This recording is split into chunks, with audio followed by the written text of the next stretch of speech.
All right, so welcome back to Genesis. We are doing notes today, so let's jump right into our review.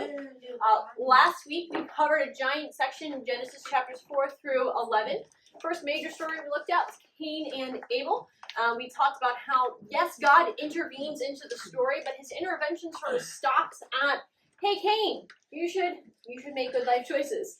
And then we see in the story that Cain still has the ability to choose. He has the ability to either listen to the Lord and to make good life choices, or to reject the word of the Lord and to choose violence, which in fact he does.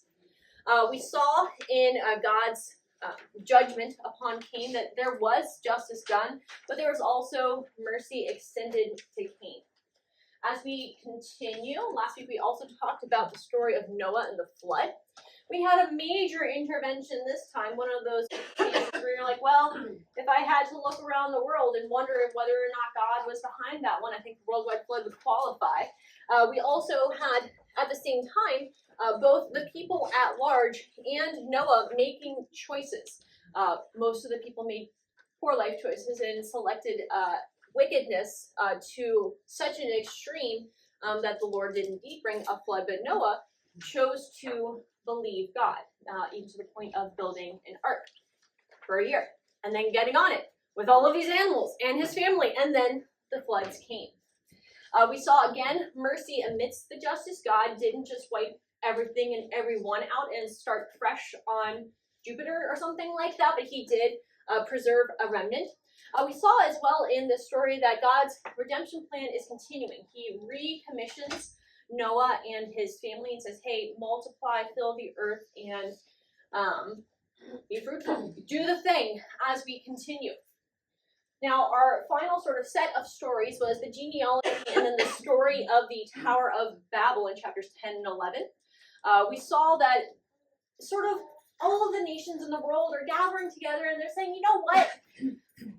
I have a great idea. Let's make everything about ourselves, and instead of obeying the Lord's command to be fruitful, multiply, and to fill the earth, they instead do what? They're like, we're going to settle here, and we're going to make a name to God's, make it something to God's name. No, they make it to their name. And so God once again intervenes and through confusion, so nobody can understand one another. And as a result of this confusion, what happens? They, in fact, they scatter, and they do end up filling the earth. Once again, I did just notice that we see God's mercy amidst the justice, and we're seeing the character of God revealed throughout this. And we are now transitioning. God's plan is continuing in the end of chapter 11 and the start of chapter 12, but instead of working through all of the peoples of the world, he's going to zero in on just one person.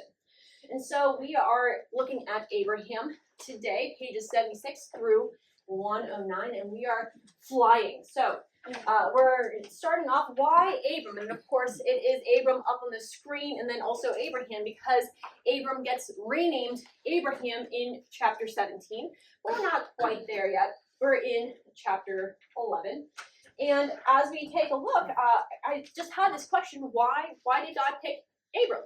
There are lots of people around on the earth, and certainly you could say, well, God picked Abram because he did, and that's just all that. He's just like, you flipped a coin or something. I don't know how he picked a person. But there do seem to be some characteristics of Abram, and we're going to see as we continue our study the rest of the family tree that seem to indicate the sorts of people that God is excited about having join his plan. So we're starting off by looking at this genealogy here. The generations of Terah lets us know that we are focusing in on this subsection here. And we're going to zero in on a couple of elements that seem to highlight things about Abram. First of all, we want to note that Terah is Abram's father. He has two brothers, Nahor and Haran. And then this brother Haran has three children. So he has Lot, and then Milcah and Yiscah. And if we go to this slide right here, right now, you can see that a little bit more clearly there. And what we see is we have his son Nahor marrying Milcah, who's Haran's daughter. And this is important because Haran dies. And so in this culture, Did they have like social security programs or the government assistance to come alongside whenever there's, no. What if you were a woman and your father died and you were not married? Was that a good situation for you? No, you were going to end up in really scary places if your family did not step in. And so we see again, Nahor marries Milcah, one of the daughters, and then we have nothing else that is said about Iscah. But there are a lot of commentators, including the Jewish Midrash, that propose that Iscah is actually Sarai, and that Abram thus marries the other orphaned daughter of Haran. This is plausible for a couple of reasons. First of all, normally in genealogies, if you look through the list of names, they're pretty much all male or female. They're all guys, right? And because the patriarchal line was what was primarily important, it's what they're tracking. And so whenever there are women named in genealogies, usually it's because they're important to the story or they come back later. Iscah, if she's not Sarai, is just sort of mentioned and then nothing else is said about her. Additionally, if you are thinking about the languages, so Iscah, if you say it in the Chaldean tongue, which they are all from the land of the Chaldeans, whenever you say it in Chaldean, it sounds like the word for my princess, which is what Sarai also means. And so it's plausible. So if that's the case, then Abram marries the other orphaned daughter, and so both Abram and Nahor would be performing not just kindness and looking out for the family, making sure that they have good marriages, but extraordinary generosity to say, you know what, we're going to directly step into this gap. It's not nearly as weird as it would be today. So back then it was culturally acceptable. Today it would not be quite so good. Even if you don't quite buy that, what we do know about Sarai from the text, what do we know about her? From the genealogy. She's barren. She cannot have children. And of course, today, anybody who struggles with infertility knows that it's a huge struggle, it's a huge burden. But especially in this culture when your descendants were everything for perpetuating your family line, for carrying out your family's name, for literally survival in life. You needed children in order to survive. Being barren was essentially a death knell. And so Abram marries a woman who is somehow known to be barren. And this itself is an extreme act of generosity, of selflessness. And so I do think that it's plausible that Iscah is Sarai, and so if you accept that, then he is additionally reaching out to somebody who is an orphan. Of course, we know as well that the third orphan here, Lot, ends up also with Abram. And so it does seem like this family is really doing an excellent job of looking out for those who need help and to be coming alongside them. Now, as we continue through Genesis chapter 12, we're launching into the prelude proper here, and we have this crazy calling. It calls him from his country, kindred, father's house. How many of you guys have ever moved? Anybody? Nobody? I was gonna say, okay, there are those hands. Yeah, so moving stinks, right? Because not only is there all of this hassle of picking up your stuff and moving, but especially if you're in a region where your family's sort of grown up, you have all of those connections, all of those relationships, and you have that entire culture that you're building up. And so this was a fairly big deal for Abram to get called away from everything that he had known, including, by the way, his father's gods. Like, they weren't worshiping Yahweh. They were worshiping the Chaldean gods, their pantheon, as we find in Joshua 24. And so God shows up, talks to Abram. He's like, "Hello there. It's nice to meet you, Abram. I have a new job for you." And what's crazy is that Abram says, "I'm up for it. Let's go." And he leaves everything behind to go. There's a word in Hebrew that's the chutzpah, which I can't say correctly because I can't get the deep growling sound. And it's that, hey, you know what? I'm going to go for it. And God seems to see that in Abram. He calls him out and he pursues the promise that he is giving him here. Now, we are just a little bit of a pause here. We have these words curse and bless. And as we think about definitions, bless has that idea of bestowing favor upon somebody. But cursing is something that was a little bit different in this culture, although not totally different. It's the opposite of glory. The word glory means to make something heavy, but to curse means to make something light. And so if you can think about it in terms of if you're making fun of somebody and you're sort of making light of them, so that's sort of the idea there.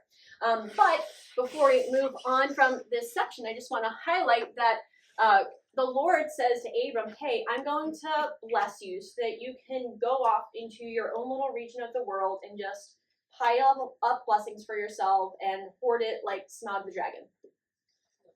No, that's not what he says. There are too many of you who are looking at me like, is that what the text says? No. I will bless you. I will make your name great so that you will be a blessing. And in you, all families of the earth shall be blessed. The Lord is calling Abram out not so that he can just be his own little special person with his own little special calling, but so that he can be the avenue through which the rest of the world is blessed, which is great. So we are going to continue through because Abram is doing a really great job, right? He's following along. He's building altars to the Lord, building another altar to the Lord. He's just sort of trekking along, walking through, and then we have a famine. Now, you guys know famines, they're not good. People go hungry. And so whenever Abraham hits this crisis, what does he do? He calls on the name of the Lord and says, Lord, I just ask that you would provide for me. No, I'm sorry, I won't do this to you guys. No, he doesn't. He's just like, you know what? I'm going to go to Egypt. Because Egypt was known for being someplace that was pretty resilient to famine. The Nile Crescent was very fertile. And so if you were looking for somewhere to escape a famine, Egypt was a great place to go. So Abram just sort of pulls out his thinking cap and says, you know what? Let's go to Egypt. This will have so many bad consequences because, of course, first of all, he's like, so, Sarai, you know that you're drop dead gorgeous. Apparently she was. Apparently she's just like this smoking hot woman. Like, even whenever she's in her 90s, she's just fabulous. And he's like, hey, say that you're my sister so that we can have this entire thing. And I don't think that he was intending for her to end up with Pharaoh. I think that probably the plan was to attract a crowd of suitors so that they would, you know, try to win Abram over and like give all of these gifts and be like, hey, I would love the attention of your sister. Maybe I could court her. And then he would like, I will accept your gift, but let me think about it. I will accept your gift, but let me think about it. And then once they gathered a whole bunch of stuff, he could be like, you know what, none of you are worthy of my sister. And then just sort of peace out with all the goods. And I think that that's probably more along the lines of what Abram was thinking. Except there's a Pharaoh, and Pharaoh doesn't ask, right? He just takes, and so he ends up taking Sarai, and now we have the Lord being very gracious to Sarai, and he rescues her and he intervenes. But what I do just want to highlight here is that because of all of because Pharaoh loves Sarai and thinks she's beautiful, he gives Abram a whole bunch of stuff, including female servants. Okay, foreshadowing, so just hang on to that. So we do have a happy conclusion, at least in part, to this narrative because they all go on their merry way. We're sliding through to Genesis 13. Abram ends up continuing to travel. He leaves the land of Egypt, goes into the Negev region, and then we have this episode with Abram and Lot. And whenever I first read through the story the first 3 times, I really thought that Abram did a really great job. And I was like, you go, Abram. Like, we have the situation, and you could have fought over the land, and you didn't. Good job. And I still think that's the case, because obviously Abram is the patriarch of the family, and if there's any dispute over who gets first dibs, it would be Abram, not Lot. And so he is definitely being gracious and generous here. But verse 6 says that the land could not support both of them dwelling together, for their possessions were so great that they could not dwell together. And I don't know, my heart was struck a little bit. And I said, how many times in my life, in our lives, have we gotten into a bind because we just had too much stuff? We're like, oh, I need a bigger house. I need a bigger yard. I need a whatever, because we just had so much stuff. And for some of us, maybe we're like, hey, that's not a struggle. But I don't know, it jumped out to me as I was rereading through. Regardless, we get to Abram offers Lot the options, and he picks the region that looks kind of like the Garden of Eden type of thing. Its description is similar to very lush land, and so he chooses that. And then they separate. We have this little note down here at the bottom: the men of Sodom were wicked, great sinners against the Lord. And we have the other note that this was before the Lord destroyed Sodom and Gomorrah. Like, just in case you were wondering, guys, this was pre the destruction of the cities, in case you weren't sure. So as we continue in chapter 13, it does seem at least that God is praising Abram for the decision that he made. So he's saying, hey, you know what? Lift up your eyes, look out. Everything that you see before you, I am giving to you and your offspring. Walk, cross over, cross through, pass through the land, and I will give it to you. And so Abram, for pretty much the rest of his time in Genesis, is going to be obeying this command to pass through the land. And we're going to see that become sort of a hallmark of who he is. And he once again builds an altar to Yahweh. He's concerned about the Lord's name, not his own. We have a little bit of a map right here for you in case you are the type of person who likes to picture things a little bit more visually. Ur of the Chaldeans space area is down here, and then we have a couple of possible routes that they probably took. Haran is where they paused in their journeys when his father Terah dies. And then we come down here. The Bethel is where they end up spending a lot of their time, the Bethel Hebron region. They go down into the Egypt and then swing back over. This morning I kept saying bop, and I was like, I need to stop, but I really wanted to. They bop over to Egypt, so moving right along here. So Abram's commitment to the Lord is on display in chapter 14. It's a great tale of cops and robbers here. We have essentially two groups, the group from Shinar and the group from Sodom, and they battle it out, and the group from Sodom falls into these pits, which is kind of hysterical. And then the other group takes a whole bunch of hostages, and they do some raids, and they take Lot and all of his stuff, and then they continue on through. Now here we have somebody who escaped, probably somebody from Lot's household, because he knew to go to Abram. Not a guarantee, but very possible. This is the first time that we have mention of the Hebrew in the scripture, which does sound like it is similar to the phrase cross over in Hebrew. And so again, we see that Abram's identity becomes sort of wrapped up in his obedience to the Lord's command to follow, to walk around. And as we continue this great, again, cops and robbers story, Abram rescues the entire group with his 318 merry men. And then we have Melchizedek, the king of righteousness, king of Salem. And what to do with Melchizedek, I don't know. Hebrews makes a reference to him in links into Jesus. And so we're not completely sure if this is Jesus pre-incarnate, if this is just a foreshadowing, something that Hebrews is pointing back to. Sure. All of the above. However, what's going on in this story is he functions as this tool to sort of bring the Lord into the story and to say, hey, the Lord is the one who possesses heaven and earth. And then whenever the king of Sodom tries to give Abram gifts, Abram responds with, interestingly, the same language here. He says, hey, no, I have promised that I am not going to take anything from you.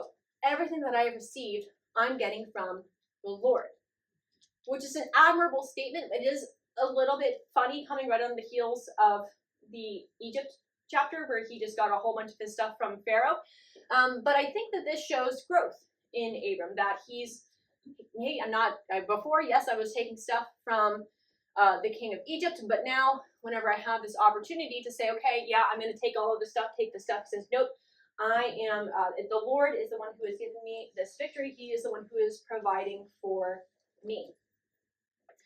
Now, as we before we move on from this section, I do just want to say, so Sodom specifically requests for the people to be returned, and as I reflect on the people who belong to Sodom, who's included in that, who had notable character in the storyline here, who settled in this region? Lot. I always sort of had, I don't know why, but I sort of always imagined that Abram rescued Lot, and then Lot was like, thank you so much, you rescued me. No, he's like, all right, go ahead back, and he sends him back to Sodom again, which I think here is again an act of faith, saying, hey Lord, I am going to trust in whatever you are doing here. Faith in the Lord's promise that descendants are coming. However, then in chapter 15, Abram receives a vision, and the Lord tells him, hey, don't be afraid, Abram. I am your shield. Your reward will be very great.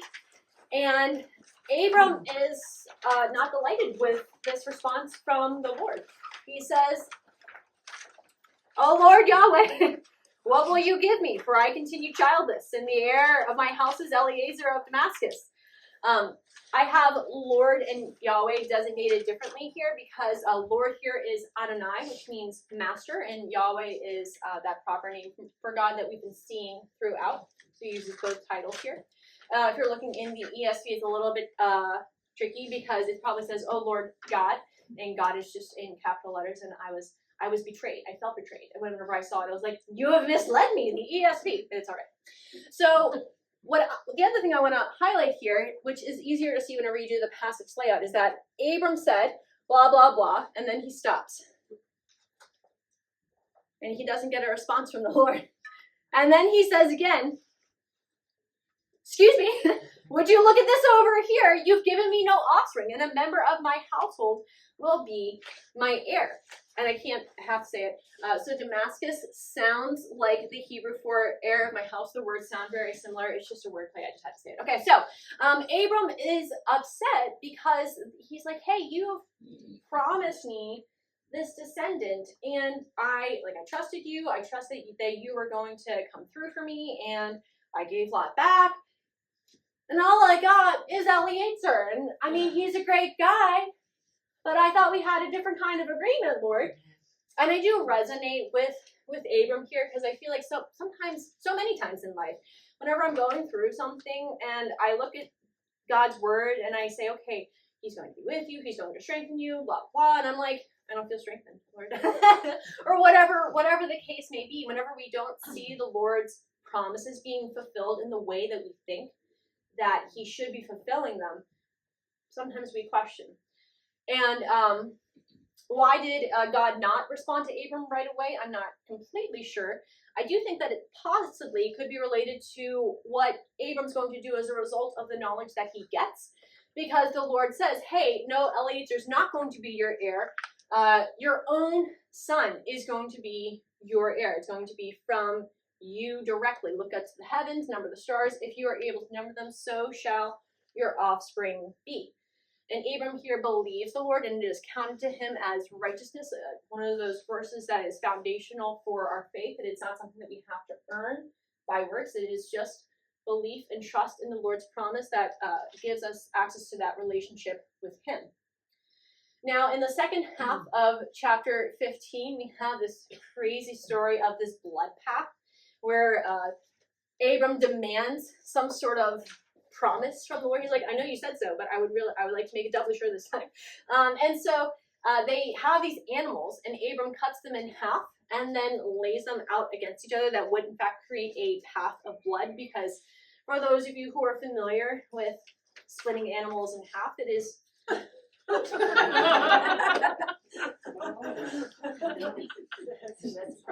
it is a messy proposition, and so whenever you do that, it would create a path of blood, and this is would have been familiar to Abram in his time. Betrothals, a lot of covenantal agreements. They would take these animals, split them in half, and then the lesser party of the agreement would walk through first, and then the greater party would walk through, and then of course that's a great mental picture, right? But the idea was, hey, if I don't fulfill my end of the bargain, may it be to me as these things. So Abram sets this whole thing up, and then he's like, wait a second. I should probably go through this thing, huh? But I'm part of this agreement. And I think, and it's not stated in the text, but I think he probably has this realization that, hey, I'm a flawed, limited human being. Whatever covenant God makes with me, I can't uphold my end of the bargain. I won't be able to. I will fail. And what's beautiful about this is that when the Lord comes to Abram, we have these two images here in verse 17, the smoking fire pot and the flaming torch. And if you think forward to Exodus, whenever the nation is leaving Egypt, how does God show up? He shows up in two ways. A pillar of cloud and a pillar of fire. And so God says, hey, Abram, I know that you can't walk this path. I will walk it on your behalf. And as I was reflecting, like, what a beautiful picture of what Jesus did for us. We could not carry the weight of our sin and have that relationship with Christ. But instead, Jesus walked the blood path on our behalf. Before we move on from this section, I do just want to highlight that the Lord foretells to Abram that his offspring is going to be stuck in a land not their own. And if you are, again, thinking forward to Exodus, we know that they're going to end up in Egypt. Again, we have this recurring theme of Egypt where they're going to be servants, and this is all related, so just pin it. We're coming back to it in chapter 16, because, so Abram comes back. I guess he gets with Sarai, and he's like, hey, the Lord gave us new information. It is going to be from me. And Sarai's like, well, that's very nice for you, but if you are looking at me, I think that you will notice that I have not produced any offspring, and so I guess we need to do something different. And so she takes her female Egyptian servant. Harking back to whenever Abram went down to Egypt in chapter 13. And she says, hey, go ahead, take her as a wife figure. And she does, in fact, conceive, and she looks with contempt upon, and so that's that phrase, to make light of, looks lightly on her mistress. And in response, Sarai flips out at Abram, and then Abram says to Sarai, she's your servant, do whatever, it's just your problem, and commits the sin of Adam and sort of backs away from the problem and says, nope, you pick, do as you please. And of course, we know that Sarai is not kind to Hagar in this section. The phrase is actually not just steals harshly, but works her so much. It's like working somebody into the ground, but with labor. And so Hagar flees. And in this section, we have the angel of the Lord who appears to Hagar. And we have another time where we have that literary device where we have the angel of the Lord said, the angel of the Lord said, the angel of the Lord said, indicating not that just that he's continuing, but probably that there was a break in conversation, that he's like, go back to your mistress. And she was like, no way, Jose, sitting there with her arms like, did you see what just happened to me? So she doesn't agree to go back until the angel of the Lord says to her, hey, you will bear a son, you will call his name Ishmael. The Lord has listened to your affliction. He will be a wild donkey of a man. Now, I don't know about you, but to me, being called a wild donkey is not a compliment. So I'm like, why was this persuasive? However, in this time, a donkey was actually a very valuable beast of burden, and so this was more of a compliment than not. And I think that beyond anything else, she recognizes that the Lord has seen her in her affliction, and so she says, you are a God of seeing. I have seen him who looks after me. God of seeing, the Elohim El Roy, is that phrase right here, Allah Roy. So that's why the well is called that, Bir La Roy. And as we continue through, we see that Abram does have a son through Hagar. By the way, just indicating that it wasn't Abram. Well, it wasn't Abram who was unable to conceive, but it was, in fact, Sarai.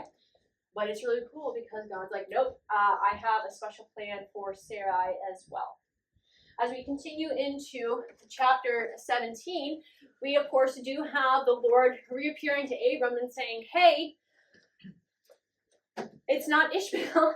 We have more things coming. And he says, no, it's actually going to be, not only am I changing your name, I'm going to give you all of these offspring, the reaffirmation of the covenant, but he specifically highlights, hey, not just Sarai, but Sarah, the promise is going to come through her.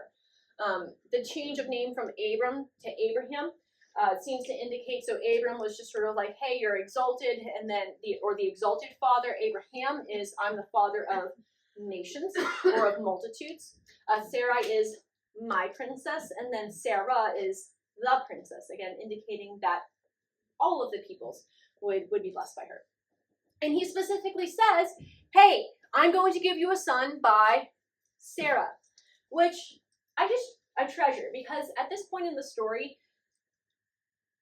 I don't know, I feel like Sarah hasn't been like the most exemplary character. She's been, I mean, she cares about getting in on God's plan, it seems, but she's been not very nice to Hagar. She's abused and endured some abuse as well. She got shipped off to Pharaoh, and we know that's not going to be the end of that story. But we see the Lord choosing to work through flawed people and choosing not a perfect woman, but he does choose Sarah, which is beautiful.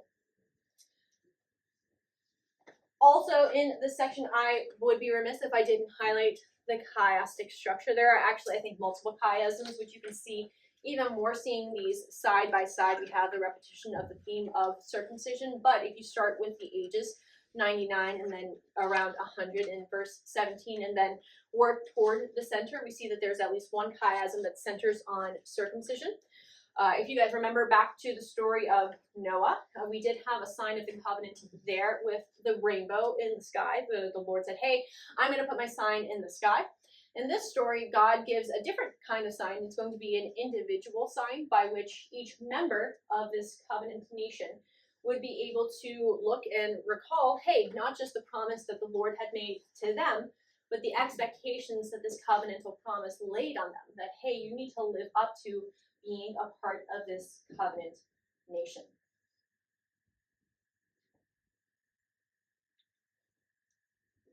Before we do anything else, I just want to point out that everybody makes a big deal about Sarah laughing whenever she hears about the promise, but Abram does the same thing, all right? He does the same darn thing, and all the pastors are like, so Sarah didn't believe the Lord, and she laughed like, so did Abraham. Chapter 18 is packed. We have in the first half these men who appear at Abraham's tent.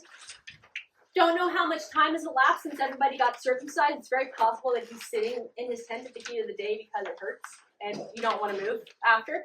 It could also, there's other alternate explanations for that, but that's certainly one possibility. These men come by, and what's really cool about this story is that Abraham goes once more above and beyond with his generous hospitality. It seems that 3 seahs of flour is not like 3 handfuls of flour. It's oodles and noodles of flour, like 90 cups. 90. 90. That is lots of flour. You know how many like little pizzas you can make with 90 cups of flour? A lot. And so he makes lots of food for these guests, and then they affirm the promise to Abraham and say, hey, I don't know why Sarah isn't convinced of the promise yet. Did Abraham not tell her? Was he like, you know what, I'm not really sure. Maybe it is probably, maybe it is still, I don't know. I'm not completely sure. But regardless, Yahweh comes and says, hey, I'm going to affirm this to Sarah so that Sarah can have this promise delivered to her. Now, we leave that story sort of behind and very quickly move into one of the most disturbing sections. Not this one right here, but the next one is where it really gets crazy. But this is leading up to the story of Sodom and Gomorrah. And we have this really neat interplay between Abraham and the Lord, where the Lord essentially invites Abraham in and says, hey, I'm going to make you to be a blessing for all nations. And then he's like, also, I'm going to destroy these cities. And Abraham, he's like, I see you, and I'm going to step into the gap. He steps into this role of intercessor and negotiates God all the way down to 10. And he's like, okay, if there are 10 righteous people in the city, oh Lord, will you not spare the city. And what does the Lord say? If there are 10, I will not destroy it. Now, a lot of people question, why did Abraham stop at 10? Why not get him all the way down to, 1? There's one possible answer that is based on how you look at Lot's household. So as we look through, we see that there's Lot, there's his wife, and then down in verse 14, Lot is talking to his sons-in-law, people who are going to marry his daughters. But then elsewhere, it seems that there are people who are already married, perhaps. Midrash and others speculate that Lot actually had at least 4 daughters. 2 of them were already married, and then 2 of them were betrothed to be married. And so if you have 4 daughters, 4 sons-in-law / prospective sons-in-law, that's 8, and then Lot and his wife, that is 10. And so they speculate that, well, Abraham, whenever he looked at Lot's family, he said, surely Lot's righteousness has sort of trickled down, that he's been able to persuade at least his family to follow the Lord. But apparently not, because, well, the angels come to destroy the city. We have, again, some really interesting things going on at the start of chapter 19. The angels come. Lot is sitting at the gate, indicating that he is probably in some sort of position of authority in the city. And then he's like, hey, come on inside. And they're like, no, we'll keep going. Whatever. And and he insists that they come in. And the phrase that is used to describe how Lot pursued them and sort of really was trying to get them in is like he feeded them like a chicken, like please, come in. Like sort of that frantic energy, which I think is just delightful. And so they do, in fact, enter into his house, and then the wicked men of the city. It's literally everybody, like all of the people, young and old, the people who are on the borderlines, everybody is coming, and they surround the house, and they're like, hey, where are those men? Bring them out so that we can know them. That know is that term yada, which is used as an experiential knowledge. And so it's not just like, hey, we just want to get to know them. We want to ask them funny questions. No, they want to do sexual violence to them is probably what is going on here. And a further indication of that is that Lot closes the door. He's like, guys, no, look, I have daughters who have never been with a man, and so just take them instead. What? On the one hand, good job, Lot, for defending the guests that are in your midst. But dude, I feel like we went a little bit farther. And so, fortunately, the angels intercede because the men of the city are pressing on Lot. And it's not just like, oh, they surrounded him. It's the Hebrews, like they're literally beating up on him, assaulting him. The angels rescue them. And then they strike, in verse 11, they struck with blindness the men.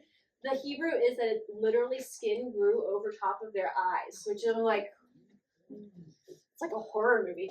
And so I don't know what happens to them after that, because eventually they're not there because the angels send Lot to go and gather anybody else from the city that belongs to his household.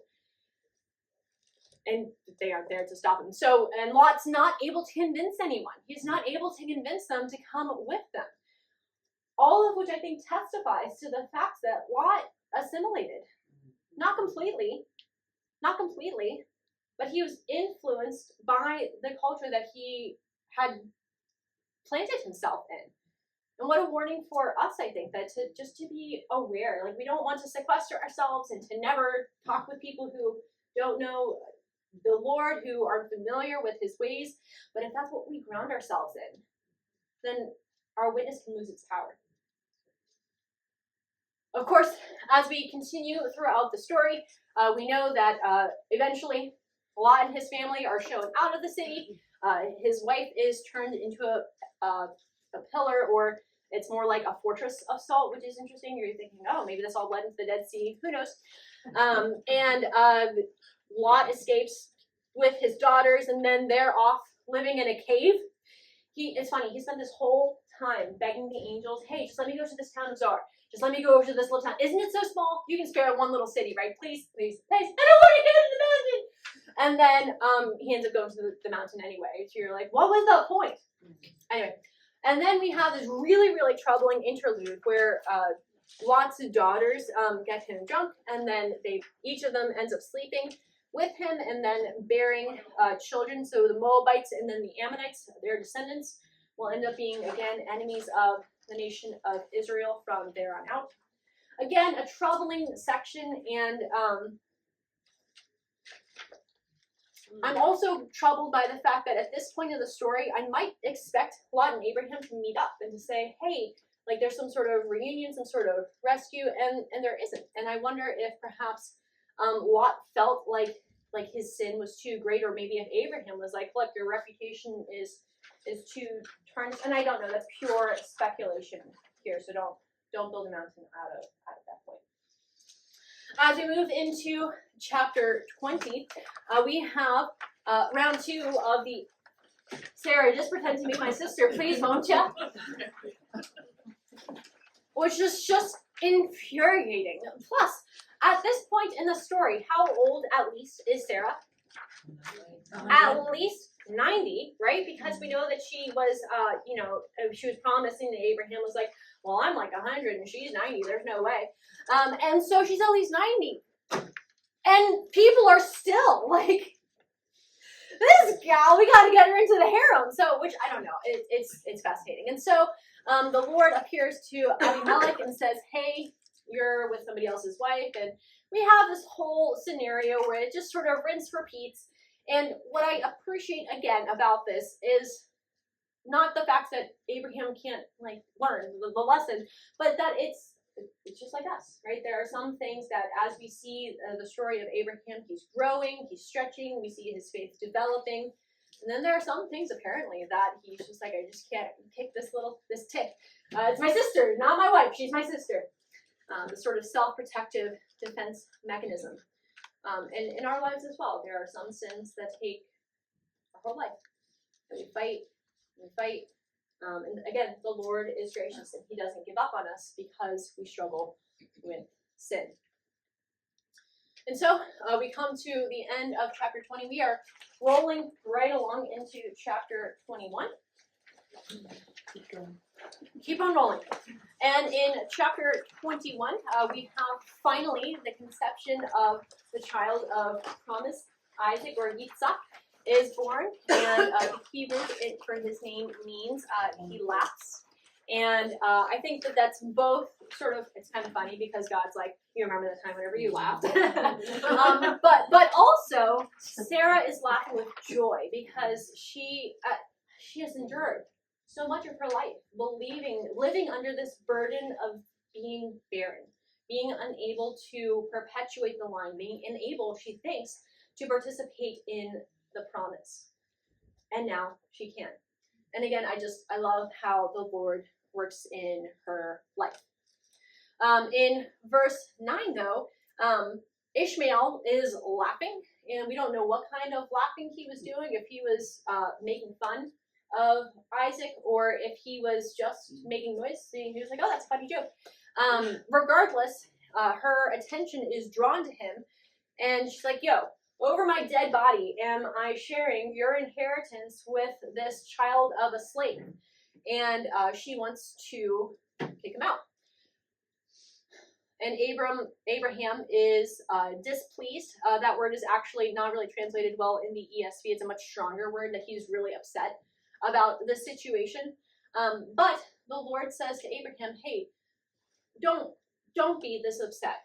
I know that you love your son and that you care about your son, and I will bless him. And I love that. He says, he's not going to be the one through whom my covenant functions, but I'm not going to just take Ishmael and Hagar and I'm not throwing them on the garbage heap. I'm going to provide for them. And interestingly, just like in the next chapter, whenever Hagar is crying and the child apparently is also crying out, whenever God hears the Zedekiah, the cry of the boy, God comes in and he opens her eyes, and then she sees the means of her deliverance, the well, which is also what's going to happen in the next chapter. And again, so the Lord provides for Ishmael and Hagar. At the very end here, his mother took a wife for him from the land of Egypt. It's interesting that she doesn't return to the land of Egypt with him and say, okay, let's go back home. You know, Abraham and them, they've abandoned us.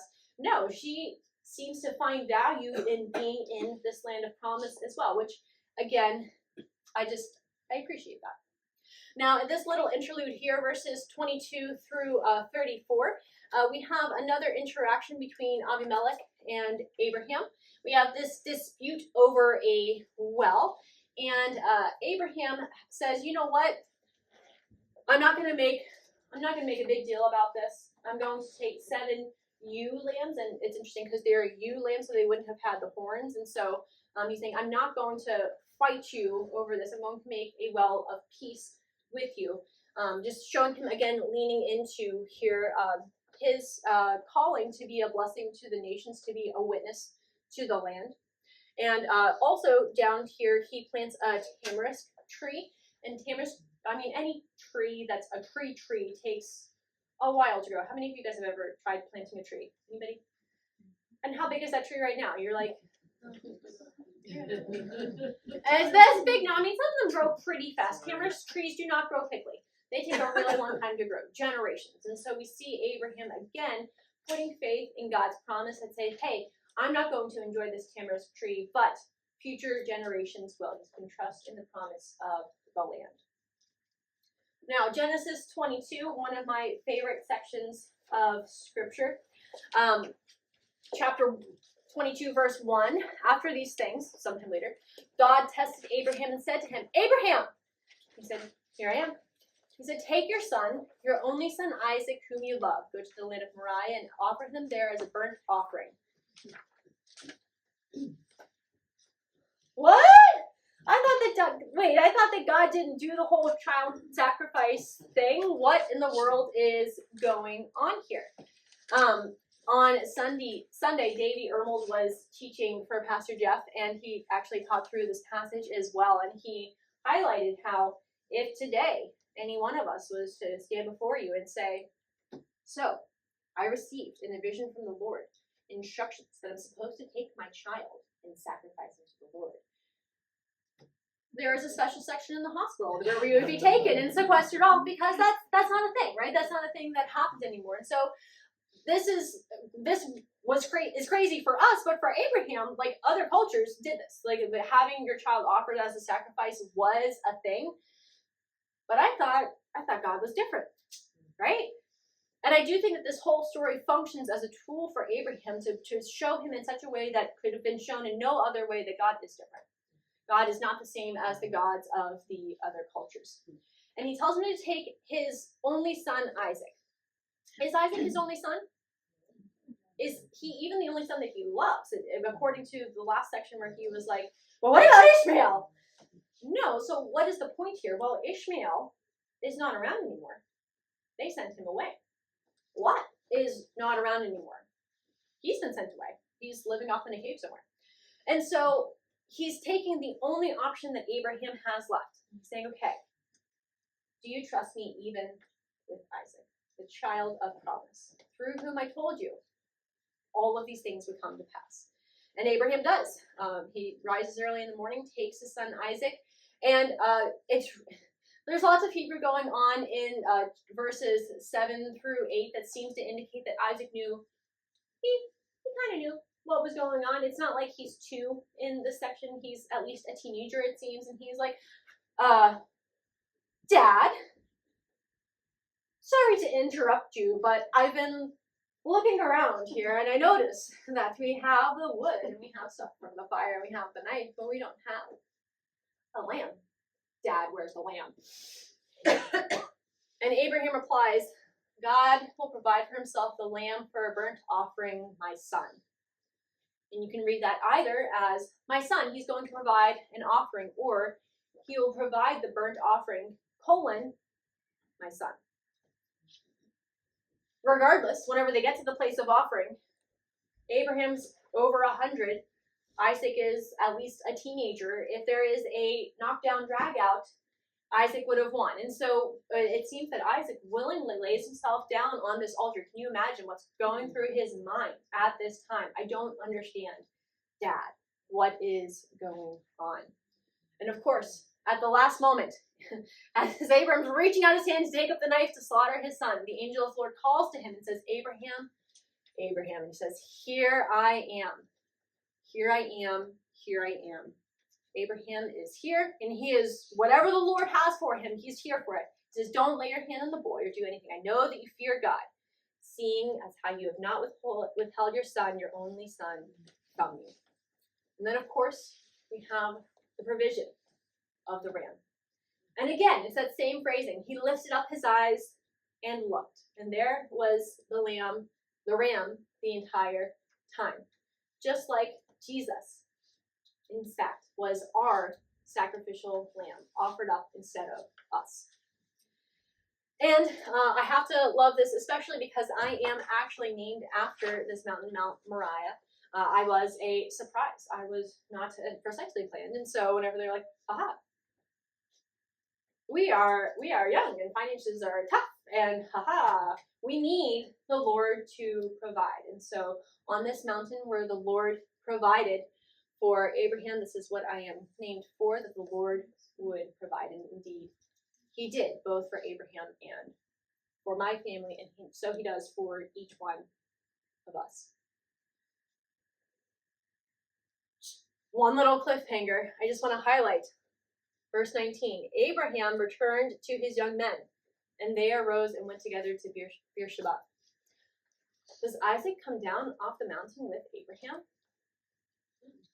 Dun, dun, dun. We're going to leave that little cliffhanger for potentially next week. But what I do want to, again, just highlight is that Abraham's journey is one riddled with ups and downs. But what we see in Abraham is a man who is radically committed to generous hospitality, to sacrifice. Not perfect, but that's his heart. And a man who has that chutzpah, that willingness to sort of step out in faith and to follow the Lord even whenever he has no idea how that will work out.